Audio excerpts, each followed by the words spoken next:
Welcome back, everybody. My name is Tucker, and in today's video, we're going to be talking about some NBA rookies because this is a rookie class that generally people, myself included, weren't super excited about. Like, there were some options, beyond the top 5 picks that people were, maybe that Killian Hayes could be something, maybe Tyrese Halliburton could be something. But this is a group that the expectations were pretty low, especially in comparison to some of the previous classes we've had, guys like Zion, things like that.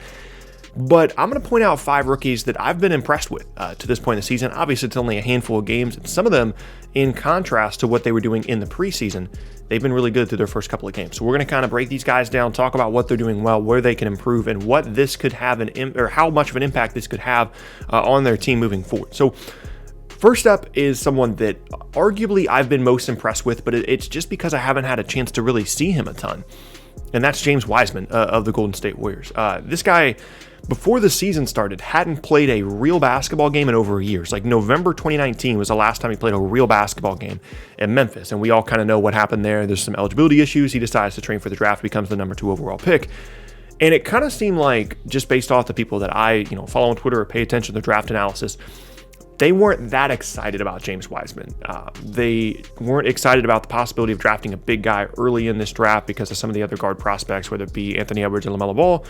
And there just wasn't a ton of Wiseman love going into the draft. But the Warriors obviously liked him. They picked him at number 2 overall. And honestly, I think you can make a case that this guy is the most talented player in the entire draft.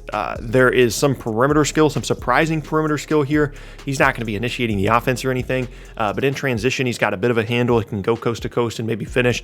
Still a little bit loose with it, still a little bit out of control, but there's definitely some skill there. Has knocked down a couple of outside jump shots as well. I don't think he's going to be shooting 40% from 3 or anything this year, but he looks confident. It's a little bit slow on the release, but he's a big guy. It makes sense.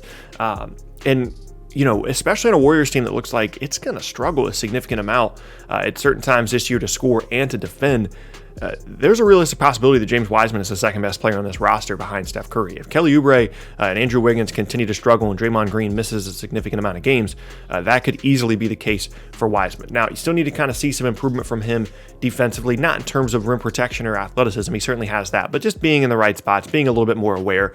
And he's going to continue to knock the rust off as well. He's a player that, like I said, just hasn't had nearly as many in-game reps as a lot of other players in this draft class. And the more reps he gets, the better he's going to get. And the talent is clearly there. And he is a significant ceiling raiser for this group, not just for this season, but moving forward as they get healthier, as Clay returns for next season, assuming he's still on the roster, which it seems like they're going to be motivated to keep him now, having seen him and how much they seem to like him. James Wiseman is a player to keep an eye on. I've been very, very impressed with what I've seen just from the eye test, and also some of the stats are pretty good as well. So I know it's kind of boring to start off with the number 2 overall pick here in this type of video, but James Wiseman definitely deserves some love. Speaking of maybe someone would think it was a little bit boring, Anthony Edwards, the number 1 overall pick, is going to be the second selection on this list. A guy that, again, in preseason, there were some moments where it was like, is this guy actually any good? But through the first couple of games with Minnesota, it's not like he's been averaging 30 a game or anything, but he's had a couple really nice performances. And a lot of it is individual stuff, right? Individual offense, whether it's, perimeter creation and isolation, or some ball screen stuff, or attacking closeouts. Those things have looked good. And that's a skill set that we'd kind of expected to translate from his time at Georgia. But then defensively as well, there's a specific sequence from the preseason where he really locked up Luka. He's had some good defensive moments on and off the ball as well for Minnesota. And it's a little bit surprising for me personally, because I had thought that because of just the sheer amount of guards in Minnesota and the perimeter talent that they do have, the younger perimeter talent, that he would struggle a bit more to get opportunities, but he's creating opportunities for himself and has looked really, really good for Minnesota. And it's a bit of a underwhelming first overall pick, I think, for a lot of people. They didn't have super high expectations for Anthony Edwards, but he's looked good. He still kind of needs to work a little bit more within the team concept, and not just, it's not that he's been all isolation and all individual defense, but he'll continue to grow and develop as an overall team player. But in terms of an individual skill set that he's bringing to the NBA, I'm not sure you could have asked for much more out of Anthony Edwards to this point in his rookie season. He's looked really, really good. Next up now, a kind of under the radar in terms of the draft selection, but I think now people are catching on to the fact that this guy's pretty good. it's Payton Pritchard of the Boston Celtics. Now, defensively, there have been some really bad sequences, and I think at times he's going to really struggle to defend at the NBA level, but I don't think that's necessarily a surprise. But especially with a team that's going to be missing Kemba Walker for a month to a month and a half, that needs a solid rotation guard, Payton Pritchard has been every bit of that as a late first-round pick. He's someone that can shoot off the ball. He can create a little bit on the ball, but mostly he's just going to run things. It's not like he's going to be, blowing by anybody getting to the rim, but he's going to run the offense. He's going to get everybody in the right spot. He's going to be able to facilitate. And that off-ball shooting and that on-ball creation is pretty much enough to keep him on the floor offensively. And defensively, he's going to compete, but it's just, he's not going to ever be a great defender, right? But for someone to be drafted as late as he was, to be an immediate impact player on a team like Boston that looks to be one of the better teams in the Eastern Conference this year, that's a significant, first couple of games here for Payton Pritchard, and someone that I would keep an eye on is someone that even after Kemba Walker comes back, will maintain this spot in the rotation in a relatively thin guard rotation there in Boston. Surprisingly, given the amount of picks they've had in the past, it's kind of surprising that they've struggled to add good bench guards, but I think they've added one there in Payton Pritchard. So another guy to keep an eye on here moving forward. Next up, a guard that was really talented, but I just didn't know if we were looking at like the next Austin Rivers here, so I wasn't necessarily super excited about him coming in the league. But it's Cole Anthony of the Orlando Magic, and the opportunity was certainly going to be there for Cole Anthony to put up some numbers this year. I think I had him as a guy that could be like a super dark horse rookie of the year guy when I made my bold prediction about the rookie of the year winner being outside the top 5. I mentioned someone like Killian Hayes, Tyrese Halliburton, and I feel like Cole Anthony was mentioned there as well. Because the opportunity in terms of scoring, in terms of perimeter creation, is going to be there in Orlando for Cole Anthony. And, even as much as some people might like, Markelle Fultz or Evan Fournier, whatever the case may be, Cole Anthony is a talented player, one of the better players in his high school class. Had some struggles there at UNC in a program that is not used to losing. They lost a lot with Cole Anthony there.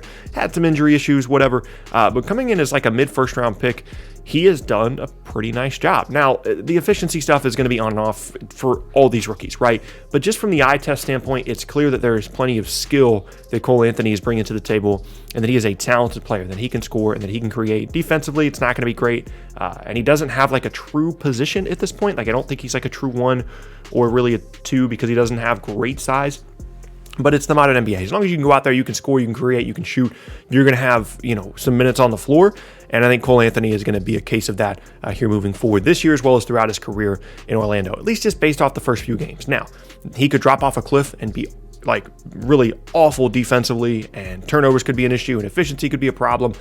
But specifically from the eye test standpoint, I think Cole Anthony has been really good this year. And then last up is Tyrese Halliburton of the Sacramento Kings. And I have high expectations for this guy. I think he's definitely a ceiling raiser potentially there in Sacramento, as a guy that could potentially, be the one that pushes someone like Buddy Hield out of Sacramento as the long-term backcourt partner for De'Aaron Fox. And the combination of those two guys is really interesting and really intriguing to me. But Halliburton continues to show the talent that he's bringing to the table here at the NBA level. And this one, more than any of the other ones, is more of just like a confirmation for me of someone that I already thought was going to be good. He's been really awesome for Sacramento, and is another player that, again, we're talking about impressive rookies early. I don't think Tyrese Halliburton can be left off that list. So those are my top 5 in terms of impressive rookies early in the season. I know you guys can let me know down in the comment section below who you think has been impressive so far, and I'm sure I've missed some players. These are just the guys that come to mind for me first. James Wiseman, who's incredibly talented there in Golden State, is clearly a long-term piece. Anthony Edwards, who I think is going to continue to push more and more players out of his way in the backcourt rotation there in Minnesota throughout his career. Payton Pritchard, really solid rotation guard for Boston. Cole Anthony is a guy that continues to increase the offensive upside there in Orlando, and Tyrese Halliburton, again, is an upside guy moving forward for Sacramento. So that's going to be the entire list. Again, let me know who you guys think should have been on the list down in the comment section below. But that is going to be the end of today's video, and I thank you all very much for watching. Once again, my name is Tucker. If you missed any of my previous videos, then be sure to check out the boxes on screen. I upload twice a day, every day. It's a great place for consistent NBA content, so subscribe, like, all that good stuff. And you check out my socials down in the description below. They're down in a link tree down in the description below. With those things said, hope you guys have an awesome rest of your day, and I will see you all next time.